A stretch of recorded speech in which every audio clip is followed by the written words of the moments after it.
Video is sponsored by our friends at ButcherBox. ButcherBox delivers 100% grass-fed and pasture-raised beef, free-range, USDA-certified organic chicken, heritage breed pork, and wild-caught seafood directly to your doorstep in an unbelievable value. Average cost is about $6 a meal. Choose your box and delivery frequency with 4 box options as well as the popular custom box. You'll get exactly what you want and your family's gonna love it. New members, you'll receive 2 pounds of ground beef for free with every order for the lifetime of your subscription. Plus, shipping's always free. This offer ends September 27th. Click the link below to take advantage of this special offer today. Let's talk Chimaev. And the first thing you're going to have to establish, okay, great, what do you want to talk about? What topic is there with Chimaev? Who should be next? Okay, sure, that sounds fine. It appears that it's going to be Demian Maia. Saying it appears to be Demian Maia is the best words possible because Chimaev believes he's fighting Demian Maia. The media believes he's fighting Demian Maia. Dana White wants him to fight Demian Maia. Demian Maia has not yet said you're going to be fighting Demian Maia.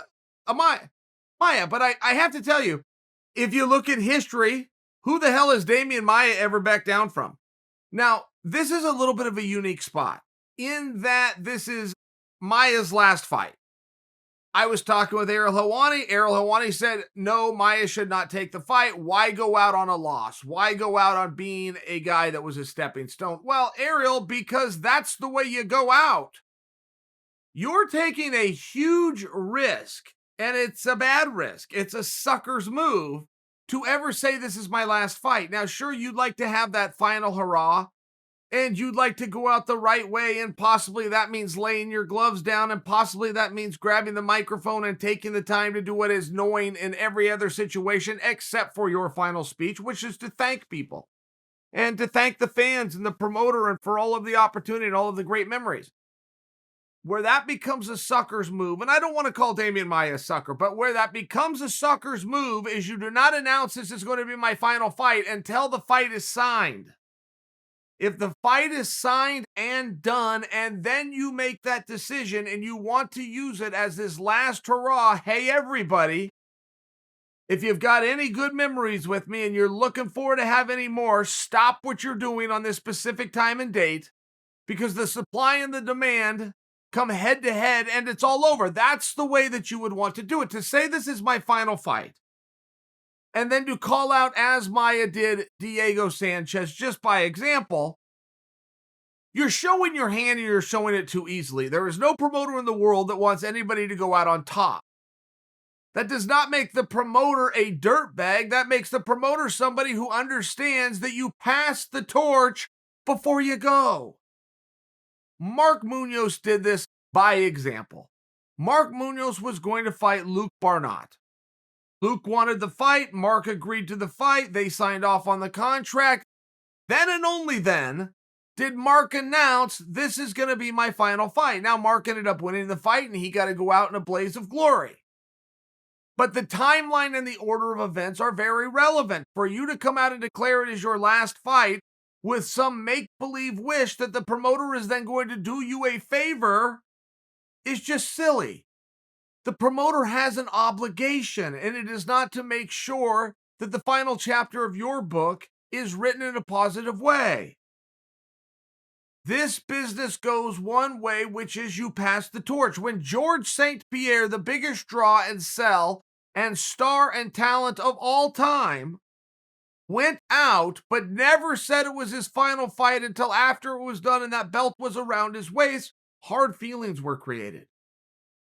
Those hard feelings came for that very reason, which is if this is your final fight, allow us to market it as such. But we're also going to bring in an opponent so that you're forced, at least in theory, to pass the torch to shine up the next guy who is still here. An athlete only has one commodity. That commodity is the performance. So put around a bunch of shine around a guy who is saying "C'est la vie" is a waste of $10 million in marketing money. Nobody's wrong here.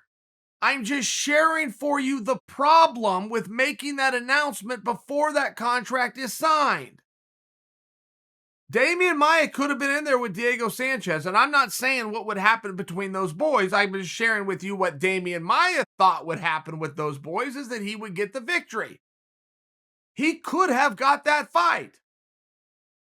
Diego Sanchez isn't backing down from anybody. He would have taken that fight. But you're not going to get the fight when you announce it's my retirement fight, and therefore I have handpicked an opponent so I selfishly can have my glorious moment. I mean, there's just a problem there, okay?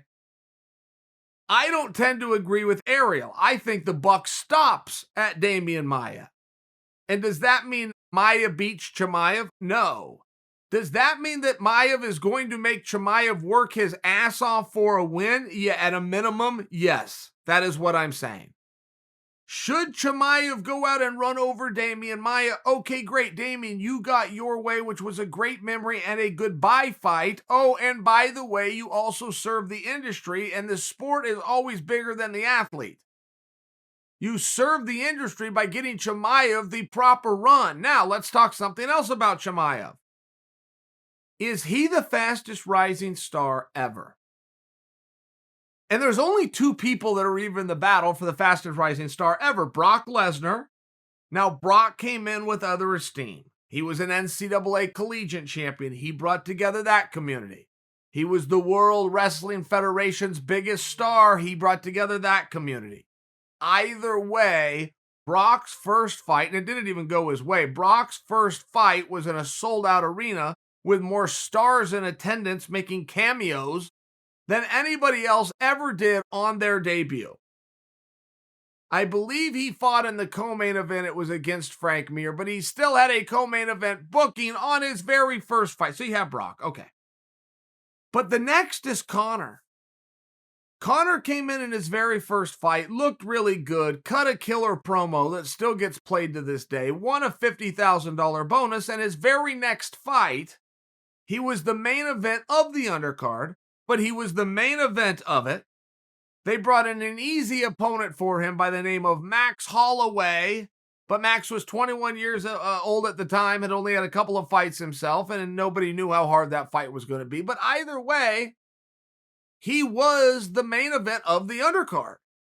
Conor McGregor has never been anything but a main event since. So if you look at it in that standard, where has anybody ever had 3 fights and on their third fight was the main event, should I mention, in front of a sold-out arena? No.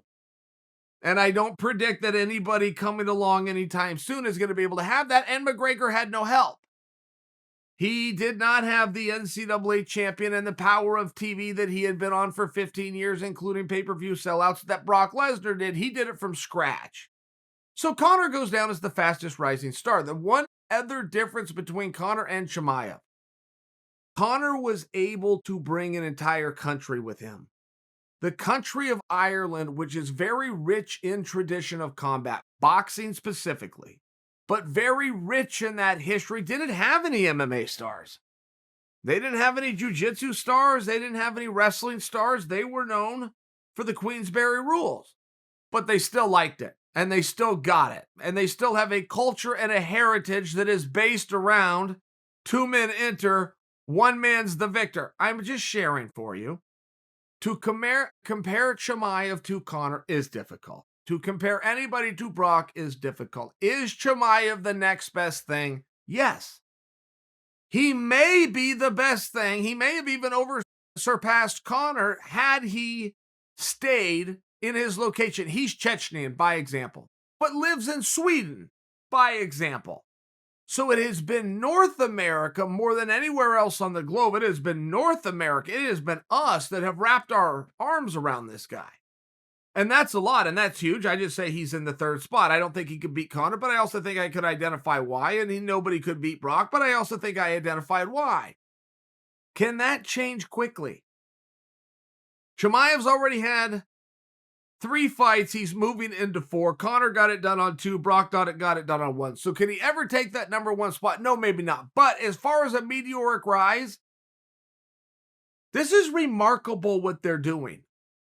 Chimaev has done his part, I understand that, but Dana White did his part to help Chimaev. Dana White was able to identify a marketing ploy, a gimmick, as I like to call it. But he steered into it. He did not take the gimmick from him. He did not force him into a lane.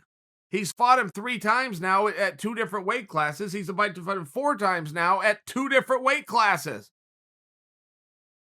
Then Chimaev goes out and shows these skills. I mean, I got to tell you, be hard for you to accept what I'm going to say. GM3 not only is a badass, by the way, GM3 had the right game plan. I support GM3's game plan. I support the strategy that his coaches gave him. But GM3 was left with very limited information, and that information was he's got to take me down and keep me there and bludgeon from there. The longer I keep it on the fight, the better for me. Well, logic says GM3's right. And even if that fight lasted 17 seconds, logic says he's right. And if you want to be one of those naysayers, and you wouldn't be totally out of bounds to be one, to say it was a lucky punch, he caught him, I wouldn't disagree with you, except for the fact that GM3 was so much bigger. Chimaev set that punch up. He set it up on an athlete who was circling away, very hard to do. And he didn't set it up with a looping hook, which is the only shot you can throw to an athlete who's circling away. He threw a kick to pause him. He came with a straight 1 punch, 1 knockout on a bigger guy. That's remarkable. I mean, it's a point that does beg a question. What is this guy's ceiling? Is there anything that this guy can't do? And we have seen momentum before.